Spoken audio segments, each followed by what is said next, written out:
Hello दोस्तों, welcome back to my YouTube channel. आज हम लोग माइक्रोबायोलॉजी यूनिट नंबर 4 का जो फर्स्ट टॉपिक है हमारा इम्यूनिटी, उसके बारे में पढ़ने वाले हैं। तो इम्यूनिटी का मतलब क्या होता है?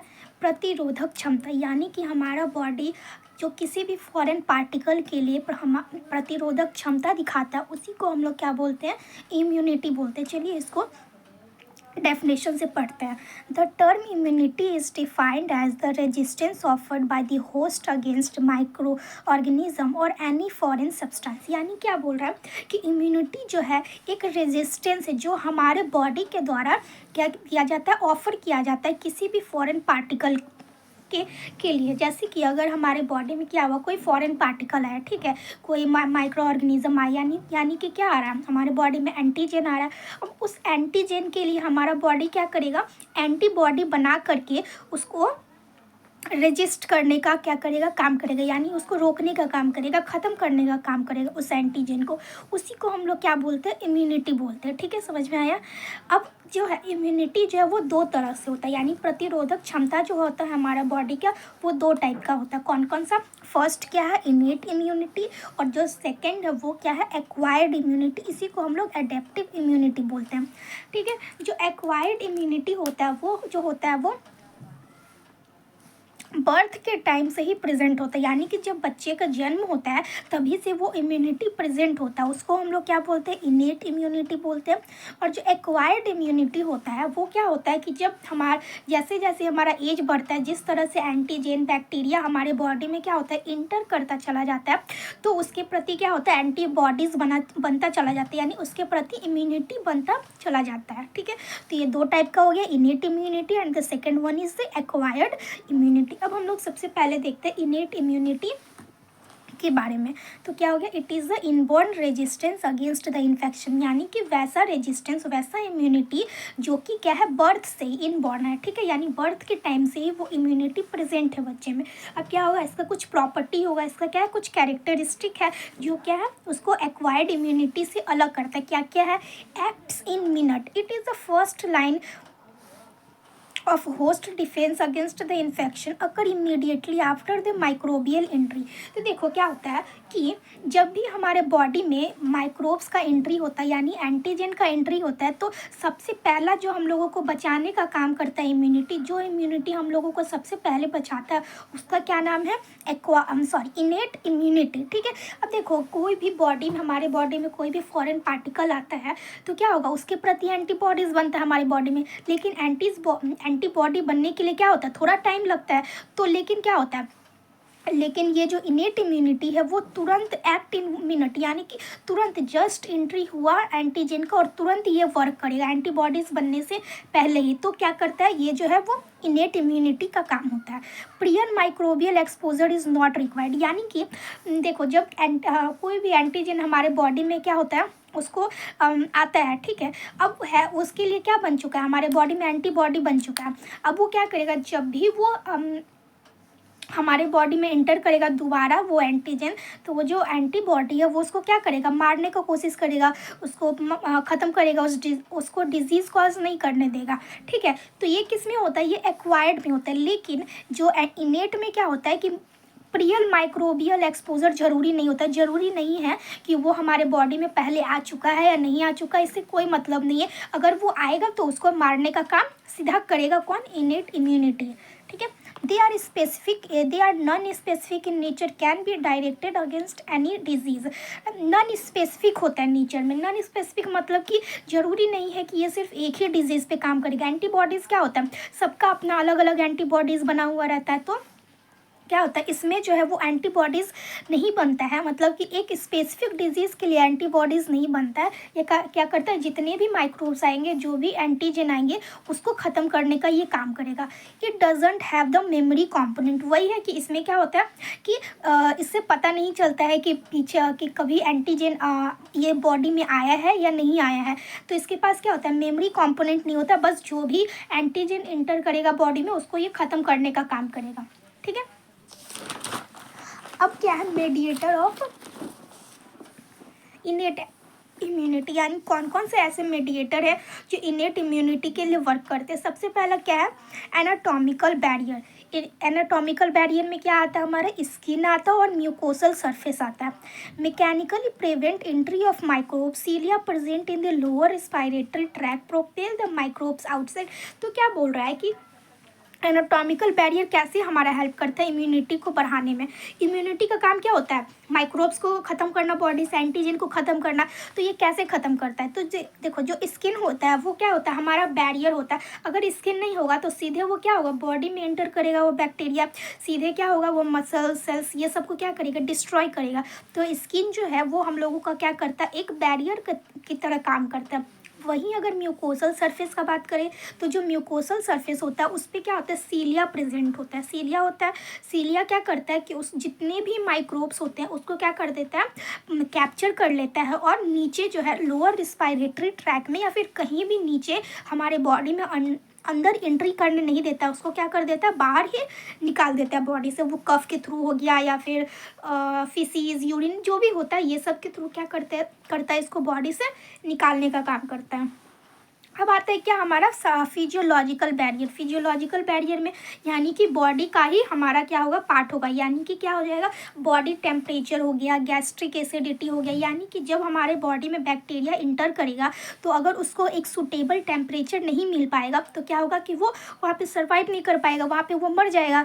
और जो सेकेंड वो क्या है, गैस्ट्रिक एक्टिविटी, यानी जब हमारे बॉडी में बैक्टीरिया क्या करेगा, इंटर करेगा, स्टमक में जाएगा तो क्या होगा, वहाँ पे HCl रिलीज होता है। तो जब उसको उतना एसिडिटी नहीं चाहिए रहने के लिए, अगर एसिडिटी बढ़ जाएगा तो क्या होगा, ज़्यादा एसिडिक कंडीशन में भी बैक्टीरिया सर्वाइव नहीं कर पाएगा, तो क्या होगा, वहाँ पे भी उसका डेथ हो जाएगा। थर्ड वन क्या है हमारा, होस्ट इम्यून सेल। यानी कि जब भी बैक्टीरिया हमारा क्या करता है, इंटर करता है तो हमारे इम्यून सिस्टम जो होता है वो एक्टिवेट हो जाता है। अब इम्यून सिस्टम एक्टिवेट होता है तो बहुत सारा वहाँ से सेल्स रिलीज होते हैं, इम्यून सेल्स रिलीज होते हैं, जैसे फैगोसाइटोसिस हो गए, NK सेल्स हो गए, मास्ट सेल्स हो गए, डेंड्रिक सेल्स हो गए। ये सब क्या होता है, रिलीज होता है और फिर क्या करता है, बैक्टीरिया को ख़त्म करने का कोशिश करता है।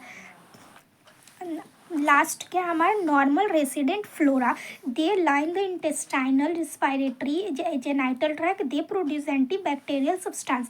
तो देखो क्या होता है, हमारे बॉडी में हर जगह में क्या होता है, एक रेसिडेंट फ्लोरा पाया जाता है। रेसिडेंट फ्लोरा मतलब कि बहुत सारा बैक्टीरिया का कॉलोनी पाया जाता है, लेकिन क्या वो हमें कुछ भी बोल सकते हैं नुकसान नहीं पहुंचाता। वो हमारे लिए, हमारे बॉडी के लिए क्या है, अच्छे। जैसे हमारे गट में बैक्टीरिया पाया जाता है तो क्या हुआ, हो गया, वो हमारे कॉलोनी पाया जाता है बैक्टीरिया का, लेकिन क्या है वो हमारे लिए हेल्पफुल है, वो हम लोगों को कोई नुकसान नहीं पहुंचाते हैं। वो क्या करते हैं कि जो नॉर्मल रेसिडेंट फ्लोरा है वो एंटी बैक्टीरियल सब्सटेंस को रिलीज करते हैं, ठीक है। तो उसके द्वारा क्या होता है ना कि जो भी बैक्टीरिया, अगर फॉरेन बैक्टीरिया हमारे बॉडी में इंटर करते हैं तो क्या होता है, कॉलोनी बनाने का कोशिश करते हैं। तो जो भी रेसिडेंट फ्लोरा से जो भी एंटी बैक्टीरियल सब्सटेंस निकलता है वो उसको ख़त्म कर देते हैं, ठीक है। ख़त्म कर देंगे तो वो वहीं पे डेथ हो जाएगा। यानी कि हम लोगों को इसमें 4-5 क्या है, मेडिएटर है इनेट इम्यूनिटी का, ये बहुत इंपॉर्टेंट है, इसको आप लोग देख लीजिएगा। और नोट्स भी बहुत छोटा छोटा और बहुत ही इजी लैंग्वेज में आप लोग इसको बना भी सकते हैं, ठीक है। अब हम लोगों का है इनेट इम्यूनिटी ख़त्म हो गया। अब हम लोग देखते हैं एक्वायर्ड इम्यूनिटी क्या होता है। Resistance against the infecting foreign substance that an individual acquired during the course of life. यानी कि वैसा रेजिस्टेंस जो एक पर्सन जो है, एक इंडिविजुअल जो है वो अपने पूरे लाइफ में क्या करता है, एक्वायर करती है, यानी धीरे धीरे लाइफ टाइम तक उसको एक्वायर करते रहता है। जैसे कि एक एंटीजन आया तो उसके प्रति एंटीबॉडी बना, यानी इम्यूनिटी बना, दूसरा एंटीजन कुछ साल बाद आया तो दूसरे के प्रति बना, तीसरा आया तो तीसरे के प्रति बना। तो इस तरह से वो लाइफ टाइम क्या करता है, एक्वायर करते रहता है उसको। अब देखिए एक्वायर्ड इम्यूनिटी कितने टाइप का होता है। एक्वायर्ड इम्यूनिटी भी क्या होता है, 2 टाइप का होता है, एक्टिव इम्यूनिटी और पैसिव इम्यूनिटी, ठीक है। जो एक्टिव इम्यूनिटी होता है वो भी 2 टाइप का होता है, नेचुरली एक्वायर्ड इम्यूनिटी और ये भी क्या होता है, आर्टिफिशियल एक्वायर्ड इम्यूनिटी, ठीक है। पैसिव इम्यूनिटी भी 2 तरह का होता है, naturally acquired immunity and artificial acquired immunity. तो देखिए जो एक्टिव इम्यूनिटी होता है वो क्या होता है, एक्टिव इम्यूनिटी में हम लोग क्या होता है, एंटीजन हमारे बॉडी में आता है, ठीक है। एक्टिव मतलब क्या हो गया, हमारे बॉडी में एंटीजन आया, ठीक है। अब जो एंटीजन है वो दो तरह से आ सकता है, या तो नेचुरली आ सकता है या फिर आर्टिफिशियली आ सकता है। तो क्या होता है नेचुरली कैसे आएगा?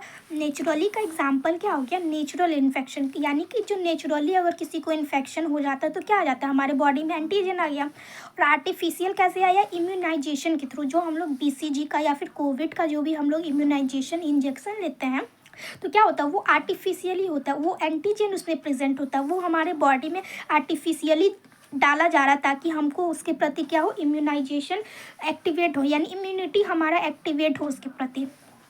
समझ में आया कि एक्टिव इम्यूनिटी में क्या होता है? एक्टिव इम्यूनिटी में एंटीजन आता है और पैसिव इम्यूनिटी में क्या आता है? एंटीबॉडी सीधे बन जाता है, यानी कि हम लोगों को एंटीजन डाल के उसको एंटीबॉडी बनाने का ज़रूरत नहीं है, सीधे क्या है एंटीबॉडी लाओ और बॉडी में डाल दो। अब जो हमारा जो बॉडी है अब वो एक पर्टिकुलर डिजीज से, यानी जिसके लिए हम लोगों ने एंटीबॉडी लिया है वो उससे लड़ने के लिए क्या हो गया?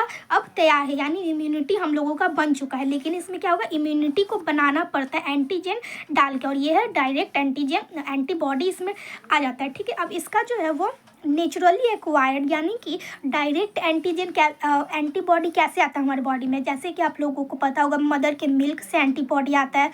ठीक है, आता है ना, मदर के मिल्क से एंटीबॉडी आता है, और प्लासेंटा से भी एंटीबॉडी क्या होता है? ट्रांसफ़र होता है। तो ये क्या हो गया? नेचुरली आ गया। और आर्टिफिशियल कैसे आ गया? आर्टिफिशियल में हम लोगों को वैक्सीन देना पड़ेगा, जैसे रेबीज़ का वैक्सीन है और इम्यूनोग्लोब्यूलिन है, यानी कि ये सब क्या है?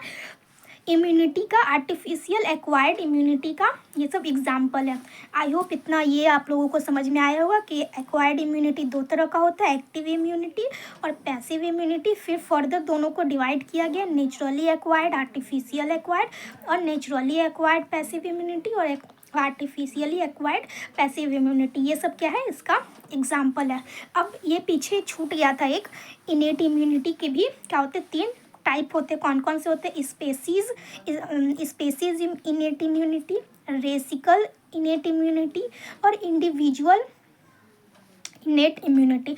अब स्पेसीज में क्या होता है? Immunity shown by all the member of species against a pathogen. ठीक है, यानी कि क्या बोला जा रहा है कि अगर कोई डिजीज़, अगर कोई पैथोजन है या फिर कोई बैक्टीरिया है, तो जो सारा जो स्पीसीज़ है ना, यानी जैसे बर्ड का स्पीसीज़ हम लोग ले लेते हैं, तो जो बर्ड का स्पीसीज़ है ना, वो सारा जो बर्ड का स्पीसीज़ है वो टेटनस से क्या करेगा? इम्यूनिटी शो करेगा। यानी कि वो जो टेटनस का जो बोल सकते हैं इन्फेक्शन है, वो सारे बर्ड में क्या होगा? सेम होगा, यानी कि सेम ही तरह का वो लोग इम्यूनिटी उसके लिए शो करेगा। रेशियल में क्या होता है कि various races show mark difference in their resistance to certain infection, यानी अलग अलग जो रेस होता है वो अलग अलग रेजिस्टेंस शो करता है इन्फेक्शन को लेकर के।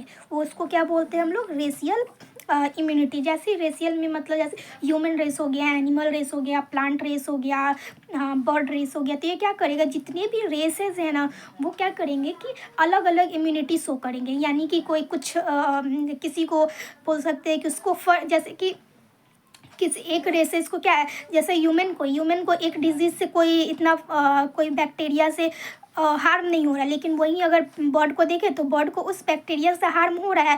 ठीक है, तो ये सब क्या हो गया कि अलग अलग इम्यूनिटी दिखाने का तरीका हो गया। स्पीसीज हो गया, रेसिकल हो गया और इंडिविजुअल हो गया। यानी कि इंडिविजुअल में क्या होता है? जैसे 2 लोग हैं, ठीक है, 2 लोग जो हैं वो सेम इम्यूनिटी, सेम बैक्टीरिया को लेके अलग अलग इम्यूनिटी दिखाएंगे। यानी कि जैसे 2 पर्सन है, 2 भाई है, ठीक है, तो एक भाई जो है वो उसका इम्यूनिटी बहुत अच्छा है, तो वो जो बैक्टीरिया आया उसको क्या किया? अटैक नहीं कर पाया। लेकिन एक का इम्यूनिटी क्या थोड़ा लो है, तो क्या होगा? बैक्टीरिया आएगा, उसको अटैक कर देगा, डिजीज कॉज कर देगा। तो ये क्या था? इनेट इम्यूनिटी का type, species, racial and individual. तो यहाँ पे ये हम लोगों का इम्यूनिटी ख़त्म होता है। नेक्स्ट टॉपिक में हम लोग एंटीजन एंड एंटीबॉडी रिएक्शन को देखेंगे। तब तक के लिए मिलते हैं नेक्स्ट वीडियो में। Thank you for watching my video. अगर आप लोगों को वीडियो पसंद आया हो then like the video and subscribe to my channel. Thank you so much.